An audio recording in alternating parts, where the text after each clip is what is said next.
Good morning and welcome to the 16th Annual Congress on Children, brought to you by Voices for Children of San Antonio. I'm Kathy Fletcher, and I have the privilege of being the CEO of Voices for Children for the past 3.5 years. Congress on Children is a little bit different from most professional conferences. To begin with, this audience, as you can probably see, is extremely diverse. At the first Congress, when we decided on the first Congress, the idea was to present topics of critical importance to the community at that time and ones that we would be prioritizing. And there is nothing probably more important than the safety of our children, and an issue that is consistent in this community and others. So we're very, very happy you're here. I'd like first to recognize some honored guests. We have several judges, either in the audience right now or who will be popping in and out around their court schedules. Judge Lisa Jarrett is somewhere. Judge Laura Parker is either here or will be. There she is.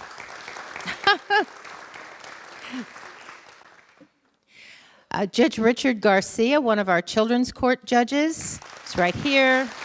Judge Charles Montemayor will be here or is here. They are working around court schedules, and Judge Peter Sakai will be here.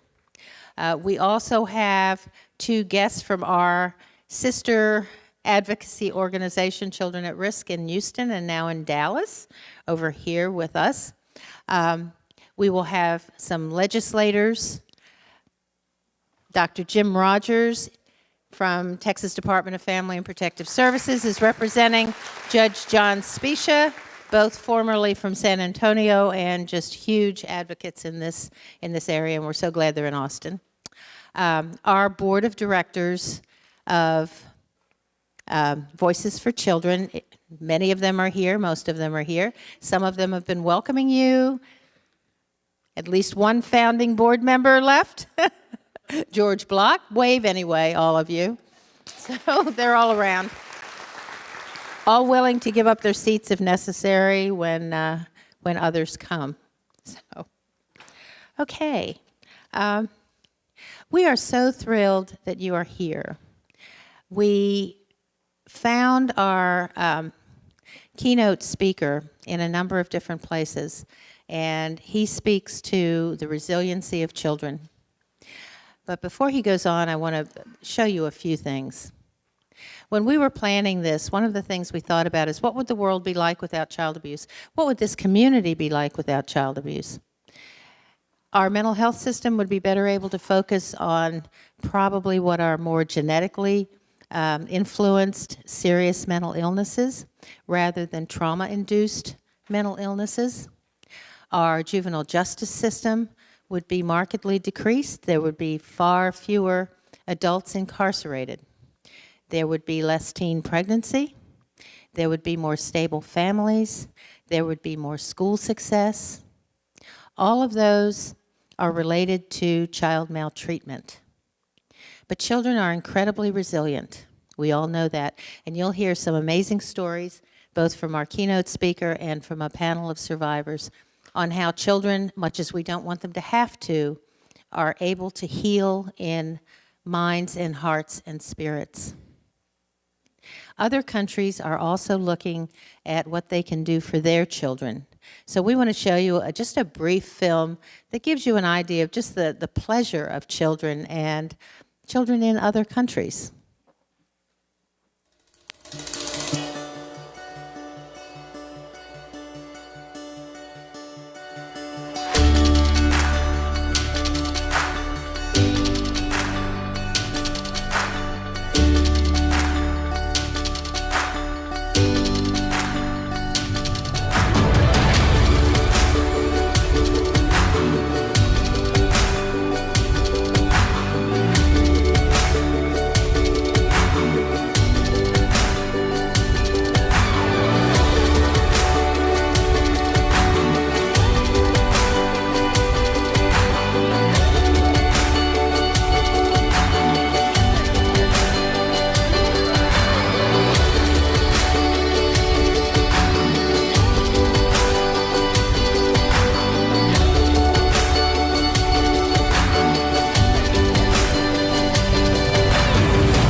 We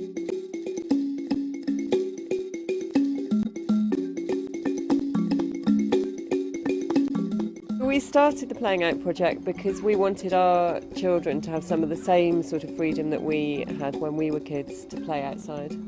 We'd been talking to lots of other parents and realised that while they liked the idea of street play, they still had concerns about cars and safety. So we were trying to think of a model that took away the traffic problem and brought people together and just explored the street space as play space. So we thought just doing short after-school road closures was a really good and easy place to start. I thought this would be quite a good opportunity to get children out a little bit more, but also for me to meet some of the older neighbours. Oh, it's a fantastic thing to do, isn't it? Look at these children. You don't want to be sitting in front of television, do you? You don't want to be in front of your Game Boy. It's great to be out, you talk to people, you meet people. I've just walked down this road and met loads of people I've never seen before. So it must be the same for the children. So fantastic, and what a nice community spirit. I think it's great. I kind of grew up in these streets. We used to play in this road, but we used to have the freedom where if we told her where we were going, we had kind of out to play till about 8 o'clock. But I've got youngsters now and I have to kind of pick them up, take them to places, and my little one, she probably want to come out and play tomorrow, and she'll have to be watched to be able to play.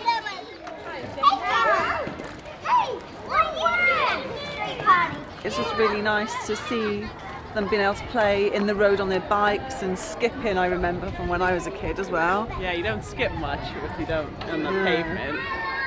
Yeah, because the pavements around here for bikes and scooters and things are so narrow, and especially if it's bin day, you can't get any speed up. So it's just lovely seeing them all being able to do that. I just think we don't do enough things as a community anymore, and that makes me feel really sad.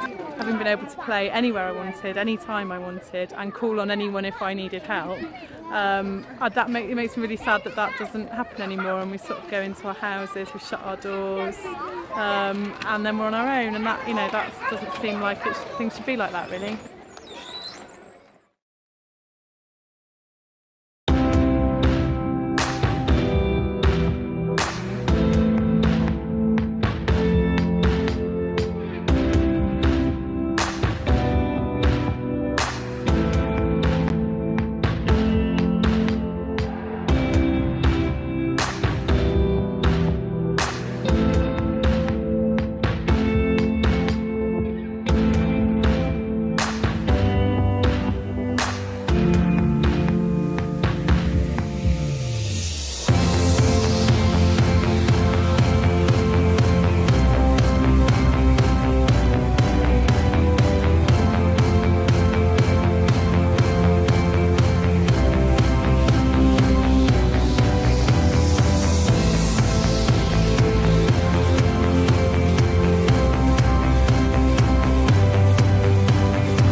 Kaden! Here, my dear, this is where a shake but not meant free. I dream to hold you in my arms. I dream to hold you in my arms. To hold you in my arms. Wide awake in my arms.